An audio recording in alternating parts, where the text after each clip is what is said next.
બહુમાળી ઇમારતો વચ્ચેના ગેટમાં ફસાયેલી કાળી બિલાડીનું જીવદયા પ્રેમીઓએ સફળતાપૂર્વક રેસ્ક્યુ કર્યું. અંકલેશ્વરના ગાર્ડન સિટી વિસ્તારમાં 2 બહુમાળી ઇમારતો વચ્ચે ફસાયેલી એક કાળી બિલાડીનું જીવદયા પ્રેમીઓ દ્વારા સફળતાપૂર્વક રેસ્ક્યુ કરવામાં આવ્યું હતું.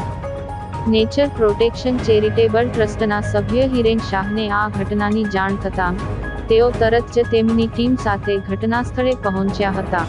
આશરે 60 ફૂટ ઊંચાઈએ આવેલા 2 બહુમાળી મકાનો વચ્ચેના ગેટમાં બિલાડી ફસાઈ ગઈ હતી. ટીમે સુરક્ષા માટે સેફટી બેલ્ટ પહેરીને રેસ્ક્યુ ઓપરેશન શરૂ કર્યું હતું. આ રેસ્ક્યુમાં ટ્રસ્ટના અન્ય સભ્યો રમેશ દવે અને રીતેશ ડોંગરે પણ જોડાયા હતા. સફળતાપૂર્વક બિલાડીને બચાવીને તેને સુરક્ષિત જગ્યાએ છોડી દેવામાં આવી હતી.